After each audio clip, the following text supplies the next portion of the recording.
What is up, YouTubes? Let's jump into spoilers. We got Monday and Tuesday to go over, and I'm excited because we're seeing a ton of these showcase arts come up, even for some cards that we've already reviewed. But again, just excited to talk about those. And then we're starting to get a better feel for what some of the archetypes are going to be, and I think I'm getting a better feel for the pace of the format and what archetypes I'm at least excited to try out or play, given the chance. So jumping right into it, we got Run Ashore, and it's I feel like every set just has an expensive blue spell that gives you a tempo swing.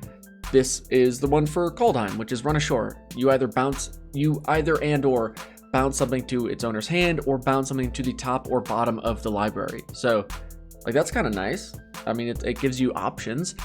For 6 mana, it's not like a huge swing. I mean, it's a huge swing. Like, I just don't know. Is it overcosted? That's the thing. These often feel overcosted, but whenever my opponent plays them against me, I feel like they're massive blowouts. But when I play them, they're just in my starting hand and always a dead card. So there you go. Now, Tigrid's Shadow, here's a card that I'm going to be excited to play in every black deck, no matter what. Each player sacrifices 2 creatures, and you can foretell it to have it at the ready for 1 less total, or 1 less mana when you actually cast it. It's an instant too, which is kind of nice, because depending on what synergies your opponent's trying to work out or what value, you can make them sack it before something ETBs. Maybe that's some really good value, or as they're in combat, you kill one of their creatures, make them sack a couple things. I just feel like there's going to be a lot of potential with this card. Seems pretty good. Then we have opened the Omen Paths. Now, about the lore from the set, Omen Paths are when those realms that are floating around the world tree, as they start to cross or get close enough, there's an Omen Path created, and really powerful mages or spellcasters or planeswalkers like Tibalt here can open an Omen Path once it's been revealed or found. And then hopefully it doesn't, but seems to often turn into those doom scars where it's like, oh, we're getting close, nice Omen Path, and then they collide, and then it's a doom scar, and it's way more hectic than just like a nice little glimmer or however it appears on each plane or realm. Great. Anyway, this one, you can either have it give 2 mana of one color and 2 mana of another color, so basically ramp you 1 to help you cast something. That something has to be a creature or enchantment, or it's a nice little combat trick. And by nice, I mean kind of expensive, but you pay for the flexibility. Don't know how often you'll see this being played. I feel like this is more of a sideboard card, or you just really need to ramp, or you're playing 3 colors maybe. This card does not, I don't see me playing this one very often, unless there's just like no combat tricks in the set. Then moving on to Dogged Pursuit. You have your end step, each opponent loses a life, you gain a life. And we saw with Ravnica Allegiance, I think it was Ravnica Allegiance that had the old Ill-Gotten Inheritance. Like, that card was one of my favorite from the set. It was just super frustrating. You gum up the board, you play this thing, you win. I don't know if this will be the same impact, but it feels like it would. The thing about Ill-Gotten Inheritance is you had that secondary option where you could pump mana into it and get in for those final points of damage, while this does not have that sacrifice option. So I just don't see it being quite as good. And Ravnica Allegiance was also a bit of a slower format, generally speaking, so you could play those slower cards and then win with the other option. This one just doesn't feel quite as good. But would I play it? Probably, depending on the archetype I'm in. Is it an auto-include in every black deck like it felt like it was with Ravnica Allegiance? I'm not as confident on that. Now, Carder Doomscar Krieger, just Carder Doomscourge, sure, let's go with that. It's a 4/3. When it ETBs the next turn, your opponent has to attack you. I mean, it can attack someone else, but if you're 1v1, they can only attack you. I like this card a lot, especially in Rakdos, because if you're in a racing situation or an aggro situation where you're like, I just need to get in for the final points of damage and get their big dumb blocker out of the way, well, this makes sure that happens, because it now has to attack you. Granted, if they have Vigilance, well, then you may be trading some cards, but the good thing is, if you can kill their creatures or just eat their creatures, you're also pinging them for 1 and you're gaining 1, which is a pretty big life swing, as long as you don't die on the swing, because when that creature dies, that's a trigger that goes on the stack. So if you go down to 0, you don't get that trigger to resolve because you just lost. But all in all, this feels like it could be a pretty bomby card, as long as you're not behind on board and getting swung into anyway. Yeah, I'm excited for this card to turn into create some pretty awkward combat situations on curve or even in the later game. Now here we get to see the white-green. Again, this is like the human archetype. I'm not exactly sure what their combo is, but it seems like they're big on 1/1 counters. Chapter 1 and 2, put a 1/1 counter on something. Chapter 3, exile a creature with the greatest power among creatures your opponents control. Like, this is huge. 3 mana, pump 2 creatures, exile the biggest one.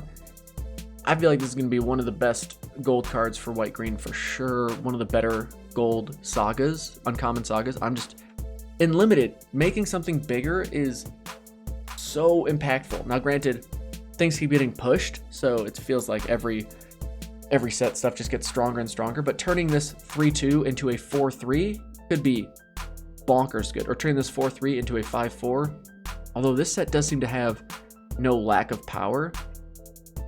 Yeah, and I guess its impact will be determined based on how pushed creatures are in general. If this is an aggro format, it might be kind of meh.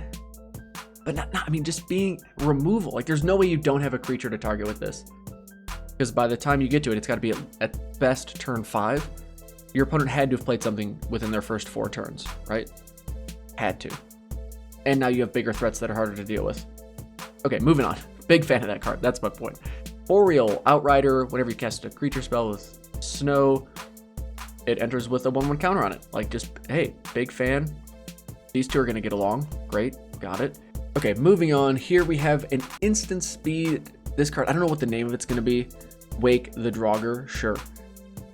That's not it. But anyway, point is, this card says, at instant speed, for 1 and a black, return creature card from your graveyard to your hand, which is just really solid at instant speed. But the other bullet point is, if you have 2 creatures that share a creature type, you can return 2 creatures to your hand, which is huge. Like, after combat, especially in black whatever, trade creatures away, get rid of their biggest thing. Maybe you have a Death Toucher you use to get rid of something that's big on their end. And then on their end step, return that and another, say, elf to your hand.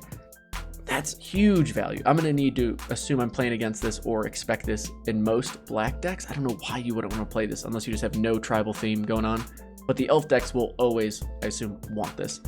Now we got Torolf, God of Fury, 5/4 Trampler that just likes to party. And he's holding what he turns into here, which is this sweet boomerang kind of hammer thing. Equip creature has 1 in a red, tap it, unattach this, it deals 3 damage to any target. So you get to yeet that thing at someone for 3. Great. It's legendary, it also gives it +3/+0, not too shabby. But our party friend here, Torolf, whenever you deal excess damage to something, Torolf here makes sure that damage goes somewhere, and it deals that damage to another target permanent, other than that permanent. So you can't like just hammer on it, I guess. I don't know why you would. Anyway, helps you take out other creatures or planeswalkers. Seems pretty good. Oh wait, it's only non-combat damage. Right, so if you like shock something that only has 1 toughness, you can get an extra damage somewhere else. I'm curious how much direct damage we'll have in this set, if this is like a valuable ability in limited, or if it's simply just a constructed bonus type of thing. All right, Reflections of Littjara. We've already seen this one, right? But it basically copies all your creatures that share a creature type. So the red-blue giant deck is going to love this card, assuming they're not getting ran over and can play it. But if they play it, you just got to imagine every giant they play from there on out gets an extra copy of itself, as long as it's not legendary. Seems good. It's a rare, though. Yeah, you want to open that like pack 3 when you're already in that archetype. Okay, now we get to see some spicy white goodness. Divine Gambit for 2 white. Exile target artifact, creature, or enchantment an opponent controls. They may put a permanent card from their hand onto the battlefield. Late game, of course, it's super nice when they don't have anything worth putting onto the battlefield. And early game, it's like a risky maneuver, but if you're getting rid of their bomb, say something like a Planeswalker or a Quake Bringer, not a Planeswalker, you can't do a Planeswalker, but like whatever their big thing is, or say it's like one of these gods that they just played the enchantment side of that they assume they're going to get to bounce. Nope, exile it, don't care. I know you can't have anything worse in your hand. I mean, it's a Gambit, right? Like that's the point. I like this card a lot. Tormentor's Helm, we've already seen it. When it gets blocked, defending player takes a damage. 1/1 for 1. I like it. Tyvar Kel, we've already seen him. Again, male modeling it up. Great. You give elves the ability to tap for black. You make them fancy, you give them Death Touch, create them. Just, yeah. Now here's a spicy card that everyone's been talking about. Tibalt Trickery. New counter spell in red. Counter target spell, choose 1, 2, or 3. Its controller mills that many cards, then exiles cards from the top of the library until they hit a non-land card with a different name other than that spell. They get to cast it for free. So in standard or in constructed, you could do something ridiculous like Lotus Petal and then 4 Emrakuls, and you could counter your own Lotus Petal to then get Emrakul out, or Ugin in standard, or something ridiculous. Or if you're countering your opponent's play. The reason you get to mill cards and then exile and whatever is to stop your opponent from tutoring something in response. That's why because red is all about that chaos. So in a way, I really like it. It's like, I don't know if it's going to be constructed playable. It feels like it's just a jank lord's dream where you're just bringing fun, happy chaos to a fun game of Commander or something like that. Like where everyone's going to laugh. Whatever gets flipped up and it's something big and ridiculous, they're going to laugh. Or it's something basically useless, they're also going to laugh. Tibalt, one of my favorite cards of yours. Well done. Awesome. Now we get to see a lot of these here showcase cards. Quake, Bringer, got that full art, fancy. Sika's Chariot, Vega the Watcher, Persia, Judd of Valor. Nailed that pronunciation. These showcase cards, God, they look so... If these don't look good in foil, I'm going to be genuinely upset. I mean, look at how good these cards look. And this Prismatic Bridge, this is probably one of my ones I'm most excited to see in foil. And if they look washed out or dull and are curling like all get out, I'm going to be so disappointed. But these look sick. They look so good. Okay, good to see the... Ooh, that Tibalt's Trickery looks... I feel like in foil, this is just not going to show or pop as much as it should, but this full art one looks pretty sweet. I like this. Ooh, I like the Rise of the Dreadmarn. This is reminding me of, what's the green and red 3/3 first striker? Look at the top card. You can play lands from there. Warrior, gruel colored. Anyway, it's got a similar kind of landscape behind him going on. We've already seen all these cards, though. Gosh, they look so good. They do look so good. My one problem, my quick rant, is like when everything's full art, it just doesn't, it feels to take away from the full art specialness. Do y'all feel the same? Anyone feel the same out there? It just seems like, I wish in some ways like it was only mythics or just like a handful of cards got the full art treatment, not every card gets the full art treatment. Nah. All right, moving on. Carter's Vicious Return. You may sacrifice a creature. If you do, it deals 3 damage to any target. Not bad. I wonder if Black-Red will have many like token generators or creatures that you don't mind sacrificing. Then, second chapter, each player discards a card, including you, but you don't mind that, because this is just making sure you have something in the graveyard, because its third chapter is return creature card from your graveyard to the battlefield, put a 1/1 counter on it, and it gains haste. So, really, you get to like sack your 1-drop, bolt something of theirs. Feels good. Discard a card, not stoked about it, but you could also discard like that, I don't know, 5 or 6 drop you're having a hard time hitting lands for, and then cheat that out with this on the next chapter. Like, that seems like a ton of value. Well worth it. All right, and then Eradicator Valkyrie, we've seen you. You're good. Angel Berserker, what's not to like? And then Cauldron, the Rhyme Staff. Legendary Snow Artifact. You may play target snow permanent card from your graveyard this turn. If you do, it enters tapped. Hashtag worth it. Although it does nothing else but that, so you're not often probably going to want to play this side of it. It's not like it's just busted and you can mill a card and then do it, something like that. It's just, this thing's sweet looking. This is a card in foil I expect to look amazing, but it's more a living component. It's like creature side. Jorn, God of Winter. When it attacks, untap each snow permanent you control. So untap all those snow lands. Just value on value, my friend. I don't know in limited how great it will be, but even in limited, if you have a way to like draw cards or create tokens or just pump that extra mana into something, bomb. Absolute bomb. And 3/3 for 3 is just fine anyway. Okay, Roots of Wisdom. Mill 3 cards, return a land card or elf from your graveyard to your hand. If you can't, draw a card. I like that it just doesn't let you whiff, you know, not bad. Guard Cavalry, target creature gains haste. 2/2 for 2. That can also help you just get ahead or get that big creature down that you want to attack, needs to attack. Sure, I kind of wish it had haste, but I also don't mind everything not being put. Like, I mind stuff. I appreciate not everything being pushed. Words are hard. Okay. Wither Crown, enchant creature. It has base power 0, and at the beginning of your upkeep, you lose 1 life unless you sacrifice this creature. Interesting. Interesting.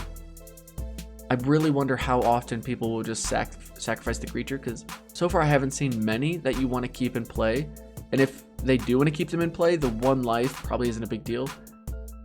It seems like a good card. It just doesn't, I don't know if it feels like it's an auto include or like top tier removal. I mean, in Black's got to just have better removal options, but there could be way more combo synergy value here with this one. So time will tell how that's looking. Then we got Herald, King of Skemfar, 3/2 with Menace, not too shabby for 3. Then when it ETBs, you get to essentially replace it with an elf, warrior, or Tyvar, basically the Planeswalker. If you're playing the elf deck, like this is I don't want to say a bomb for you, but a card advantage creature. A 3/2 with Menace, not too shabby. Probably have some synergy to pump it up or give it Death Touch or whatever. Just make it a problem for your opponent. And when it ETBs, most likely you're getting a card back in your hand. Seems good. Herald unites the elves. Mill cards again. Put an elf or Tyvar from your graveyard to the battlefield.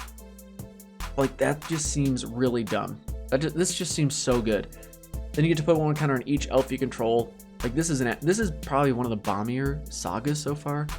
And whenever an elf you control attacks this turn for the 3rd chapter, target creature gets -1/-1. Like each chapter of this feels like it could swing the game. All 3, I don't know how you lose unless you are so far behind and having awful draws with this card, or your opponent somehow removes it chapter 1. This one just seems stupid good. So elf tribal lovers unite around the Herald unites the elves, because that's what that's what the card's gonna do. Unite lovers of elves. Now Egon, God of Death, 6/6 Death Touch. Beginning of your upkeep, exile 2 cards from your graveyard. If you can't, you have to sack it, and then you still just get to draw a card and replace it, which doesn't seem terrible. And with how much mill we're seeing, or self-mill we're seeing in black, not too shabby. Now it's flip side, Throne of Death, 1 black. Like beginning of your upkeep, mill a card. Okay? Pay 2, tap it, exile a creature card from your graveyard, draw a card. I'm not so sure you get a Throne for 1 black mana. Like that seems generous. But its ability, I'm not overly impressed with. It's card advantage. It's just kind of slow. I don't know if you'd want to play this early, unless you just had like reasons to do so. It just seems like you're gonna wait until you could play this down, or you could play this early, do the mill thing, have a way to bounce it to your hand, and then just drop a 6/6 Death Touch. That's gonna be a pain to block. So yeah, in limited, I think this will be good. This one I'm actually like less concerned with than most, or I guess more of the other legendary god creatures we've seen. Feed the Serpent, top tier black removal, exile target creature and Planeswalker at instant speed, 2 and 2 black. And then this right here is basically our pacifism for the set. Bound in Gold, classic. Enchant permanent, it can't attack, block, or crew vehicles, can't activate abilities. Just some top tier common white removal. And then Elfang Disciple, I don't know why I clicked on it. When it ETBs, each opponent discards a card. Like, hey, nice little card value or card advantage engine. And now I went up here and I was like, wait, there's way more cards spoiled today, Tuesday, than I was expecting. So went to the site, the old Wizards pre-release or spoiler site, where I did not find my name yet again. Sad day. But there were more that were live previewed. Unfortunately, when I was going to other spoiler sites and on other just websites, blogs, whatever, they all had some leaks there too. And I will not put leaks in my content. I hate leaks, not a fan of them. So we're just gonna talk about these 2, and then we'll revisit the other ones in the next spoiler video, because then they'll be officially released by then. So anyway, big fan of our Ox, our big booty Ox friend. I love this. I think this is a huge flavor win. You may use its toughness to crew rather than its power. I just think of like the field animals back in the day, still to this day. I'm not a farmer, but you think of like animals that would pull stuff along or potentially crew a rune-covered boat like this. I just think that's a good flavor one. I like it. The crew the vehicle we finally get to see, Raiding Carve, attacks. You get to look at the top card of your library. If it's a land card, you may put it on the battlefield tap. That seems pretty sweet. Then you can crew 3, tap any number of creatures, or a big bootied Ox, and there you go. You're crewed. You're good to go.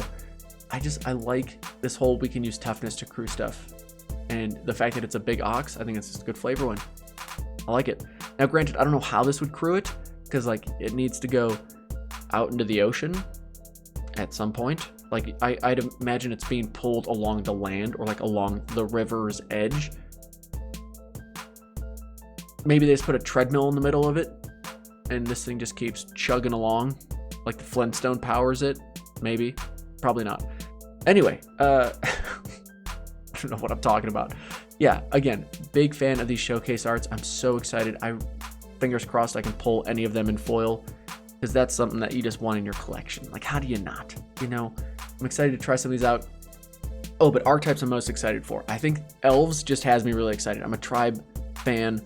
I'm an elf fan, so elf tribe being supported here, and it just seems good. Like, black has been historically good, green's been stepping it up lately in limited environments. I feel like this is going to be an archetype that has good cards in its individual colors, and the synergies there are going to be better than others. And then the other archetype that I'm just curious about is like, how good is Rakdos going to be? Because I don't want to be pushing in the aggro direction just because it's an above average archetype yet again in limited. I'm really actually hoping that like blue-white is more exciting and thought-provoking than it seems to have been as of late, or just white-black because I love angels and that tribe seems to be getting some good support in this set. So let me know what archetype you're most excited about thus far. No, wait, and giants. I mean, green-red or blue-red. How can I not be excited about giants? The fact that it's not just annoying spells and it's big beats, I'm excited about that too. So those are like my top 4 in no specific order. Let me know what y'all are looking forward to. Spoilers are still looking good. Card art's looking great. We'll see you in the next video, my friends. Take it easy. Peace.